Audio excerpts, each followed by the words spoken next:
ঠ্যাংটা যে খ্যায় হয়ে গেল, আমি এই ঠ্যাং নিয়ে গেল অফিস যাবো কি করে? এই মুহূর্তে কথা বলতে ইচ্ছে করছে না। Good morning everyone. বাজে সকাল 7:30। আমরা একদম কম্বল ছেড়ে বেরিয়েছি মর্নিং ওয়াক করতে। রিসেন্ট আমার কোমরে লেগে যাওয়ার কারণে ডাক্তার সম্পূর্ণ জিম বারণ করে দিয়েছে। দেবজিতের তো এমনি স্লিপ ডিস্ক রয়েছে, ওকে তো বলেইছে যত না যাও ততই ভালো, ওর থেকে ভালো হাঁটো। এবার জিম যখন যেতে পারছি না, ওয়েট লস তো করতেই হবে, তো সব থেকে বেস্ট অপশন হচ্ছে হাঁটা। ওই জন্য এসেছি আমাদের সেই পুরোনো জায়গায়, জেলখানার মাঠে। আর সামনে এত কুয়াশা, আমরা যে গাড়ি চালিয়ে আসছিলাম সে এখান থেকে ওইটুকু দেখা যাচ্ছে। ওই মানুষটা যে অবধি যাচ্ছে মানে ওখান থেকে ওইটুকু দেখা যাচ্ছে না, এরকম অবস্থা। এটা সাদা ভালু। খারাপ লাগছে না, প্রথমটা একটু কষ্ট হচ্ছিল যে সকালবেলা একদম 7:30-7টার সময় উঠে কম্বল থেকে বেরোনো, কিন্তু একবার চলে এসেছি যখন ভালো লাগছে। এটা বলেই নিজেকে সান্ত্বনা দিই, কি আর করবো। সকাল সকাল কি করছিস তুই? ঘুরছে। ওই যেটা পাউডি খাওয়াচ্ছিস? বিস্কিট পেলাম না, বিস্কিট সব মিষ্টি বিস্কিট, ওই জন্যই। এইকেও একটু দে। ও তো ঘুমাচ্ছে, ও তো খেতেই পেলো না। ওকে একটু ডেকে দিয়ে যাই। আয় আমাদের মতো ল্যাব সে আর দিস না, ওটা ওই হলুদটাকে দিয়ে দে। হলুদ তার পাউন্ডিটা কারোটা খেয়ে নিয়েছে, ওটা ওকে দিদি, ওকে দিয়ে দে। হ্যাঁ, এই কারোটা খুব হিংসুটে তোর মতো। ওই বিস্কিট দেখলাম, বিস্কিট সব মিষ্টি বিস্কিট, এছাড়া নেই আর কি, ওই জন্য ভাবলাম পাউরুটিই ঠিক আছে। হ্যাঁ, ওই 3টে পাউরুটি কিনে দুজনকে খাইয়ে দিলাম। অনেকক্ষণ থেকে কিছু ঘুরছে। হ্যাঁ, আর কিন্তু আসছে না, পেট ভরে গেছে, এবার ওখানে দাঁড়িয়ে গেছে। কিন্তু এবার শুধু তোর পিছনে আমি একা আসছি। না, আমাকে পাউরুটি দিস না। বাড়ি গিয়ে জিরের জল দেবো। আমাকে বাড়ি গিয়ে জিরের জল দিবি? আচ্ছা। হেঁটে এসে আবার রেডি হয়ে নিয়েছি, এখন যাচ্ছি দোকান। কি আমাকে ছেড়ে দেবে? কি সৌভাগ্য। ছুটিতেও ছুটি থাকে না, এটাই হচ্ছে দুঃখের বিষয়। সকালবেলা হাঁটতে নিয়ে গেলি, এখন বাজার, তারপর দোকানে তোকে ছাড়বো, সবকিছু সারাদিন আমি এই করি। এসে আবার আমাকে জুতো পরিষ্কার করতে হবে, আমার বুটগুলো খুব নোংরা হয়েছে। কি আর করা যাবে, তো করতেই হবে, জীবন আছে মানে তো কাজ করতেই হবে। মা, ব্রেকফাস্ট হয়েছে? রুটি আর পোড়া বেগুন ভাজা। তুই কি করছিস? তুই তো মুখই খুলিস না। বাপ রে বাপ, তুই এত মেয়ে এনেছিস, মাছ এনেছিস, মার মাথা খারাপ হয়ে গেল। কি যে করবো আর কি যে করবো না। তুই এই পুঁটি, এই মৌরলা এইসব নিয়ে এসছিস। এই অল্প করে পুঁটি মাছ। এই পুঁটি মাছ এমনি কাটা যায়? পুঁটি মাছে তো আঁশ ছাড়াতে হবে। তুমি একটু করে দাও না মা। বাবা রুটি কি তুই করলি? আই এম তো জাস্ট অবাক। যা নিয়ে খিদে পেয়েছে, যা নিয়ে। গেছিলিসটা কি করতে সেটা তো বল। স্কুটিটাকে ঢুকিয়ে তো স্কুটিটা সার্ভিস করানোর জন্য নিয়ে গিয়েছিলাম, কত কি খরচা পড়বে জিজ্ঞেস করার জন্য। খরচা নাম শুনে মানে মাথা ঘুরছিল, ওই জন্য করে পড়েছিস। বললো আজকে হবে না, কালকে করবে।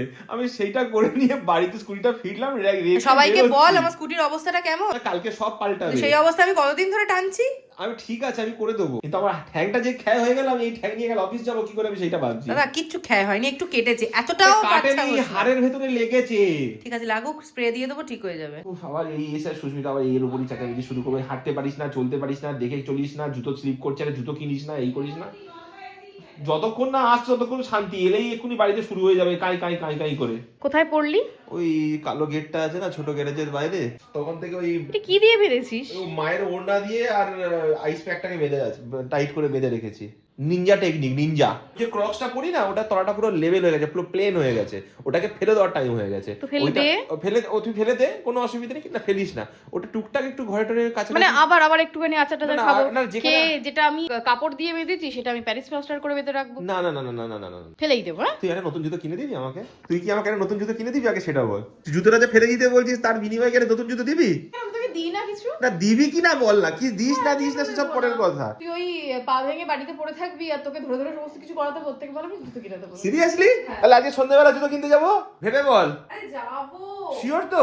আজকে সন্ধ্যাবেলা নতুন জুতো কিনছি, নাও কিনতে পারি, অনলাইনে অর্ডার করে দেবো। দিন ধরে আমার একটা পিউমার ভালো স্লিপার পছন্দ হয়েছে, যে ওইটা কিনবো, তাহলে সুস্মিতার ঘাড় ভেঙে। যেই বললাম পিউমা, সঙ্গে সঙ্গে ক্যাক করে ঠেলে উঠলি। Slipper Puma? হ্যাঁ তো পিউমা আমার পছন্দ, আমি ব্র্যান্ড পরতে পছন্দ করি, আমি পরবো। তুই ব্র্যান্ডেরই নে, আমার ব্র্যান্ড নিয়ে কোনো অসুবিধা নেই, কিন্তু অন্য কিছু নেই। আমি পিউমার কিটো কিনবো, সেটা কিনতে পারিস, তাহলে স্লিপার। তো আজকে লাঞ্চে আছে, এটা কি মাছ ভাজা রে? মোরলা মাছ ভাজা। মোরলা মাছ ভাজা, এখানে বাঁধাকপি, এখানে হচ্ছে মেথি শাক বেগুন দিয়ে, এখানে আছে মাছের তরকারি, চিংড়ি মাছের তরকারি, আর ওখানে ডাল, আর এটা হচ্ছে ডাল, আর এখানে আমার ভাজার থালা যেটা ফাঁকা, কিছু দেয়নি।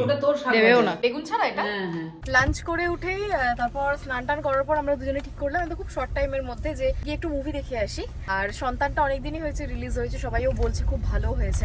আগের দিন মা লাভলিও দেখে এসেছিল, তো ওরা বললো যা গিয়ে একটু সন্তানটা দেখে আয়। এখন আমরা বেরিয়েছি, যাচ্ছি সন্তান দেখতে। আর নীলজের মতন সেটাও বল যে এখন 4:21 বাজে, 4:30 থেকে সিনেমা শুরু। বাজে 4:21, সিনেমা শুরু হওয়ার 10 মিনিট আগে বেরিয়েছিস। কোনো ব্যাপার না, চলে যাবো। দেবজিৎ এতটা হাইপার হয়ে গেছে, মানে রীতিমতো গাড়িও ওড়াচ্ছে। 4:30 সিনেমা, এখন 4:28 বাজে। 4:28, 4:30 সিনেমা। তো ঠিক আছে না, মাঝখানে 5 মিনিট মিস হলে কি এমন হয়ে যাবে? প্লিজ আস্তে সাবধানে, 5 মিনিট মিস হলে আমার কিচ্ছু হবে না, আমারও তোর পাল্লায় পরে কথা জড়িয়ে যাচ্ছে। তীরে এসে মনে হচ্ছে তোরই ডুববে, কারণ একদম সিনেমা হলের সামনেই ঠিক এইরকম ভিড়। আমার এই মুহূর্তে কথা বলতে ইচ্ছে করছে না, আমার কোনো জিনিস ঠিকঠাক টাইমে না পৌঁছতে পারলে আমার ভালো লাগে না। আমি এই জন্য তোকে বলি সময় থাকতে রেডি হ। তো মুখে প্রাইমার পাউডার কিচ্ছু লাগাইনি, একটু লিপস্টিক পরেছি শুধু। ফাইনালি এসে পৌঁছেছি। তোর ফাইনালি নিকুচি করেছিস তুই না, গাড়ি তুলছে না, ফাইনাল করে যাচ্ছে, ওদিকে আমার সেমিফাইনাল শুরু হয়ে গেল। সন্তান তো হ্যাঁ 3:30 4:30 শো। ওই দিয়ে দে রে, ঠিক আছে এবার ছুটি। দেখ শুরু হয়নি কিন্তু। তোর কপাল অনেক ভালো, মুখটা না বন্ধ করে সিনেমার দিকে থাকা। মুভি দেখে বেরোতে আপনাদের আজকে এত লেট হয়ে গেছে, তাড়াহুড়ো করে দোকানে চলে এসেছি। আর এসে জাস্ট বাবাকে ছেড়ে দিলাম, বাবা অনেকক্ষণ থেকে ওয়েট করছিল আমার জন্য। আর দেবজিৎ গেছে এখন চুল কাটতে, কারণ কালকে ওর নবান্ন যাওয়ার আছে, বললো কি একটা কাজ আছে, অফিসিয়াল কাজ আছে। বলছে এরকম চুল নিয়ে আমি যেতে পারবো না, তো চুলটা কাটতেই হবে।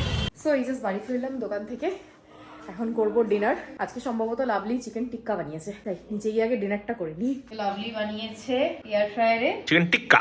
লাভলি এইসব জিনিসগুলো বেশ ভালোই বানায়, কিন্তু গরমটা উপর রেখো না, এক্ষুনি তলাটা ধরে নেবে। তলাটা অতটা গরম হয় না। এত কিছু কি করে শিখলো লাভলি করতে? না লাভলি এগুলো খুব ভালো পারে। ডিনার কমপ্লিট করে এসে স্কিন কেয়ার করে নিয়েছি, এবার ঘুমানোর পালা, কারণ অলরেডি বেজে গেছে 11:30। তাহলে চলো আজকের ব্লগটা এখানে শেষ করলাম। যদি ভালো লেগে থাকে তাহলে প্লিজ একটা লাইক করে দিও, সবার সাথে শেয়ারও করো, আর কেমন লাগছে সেটা অবশ্যই আমাকে কমেন্ট করে জানিও। আজকের মতো টাটা, দেখা হবে আবার অন্য কোনো ভিডিওতে। Good night.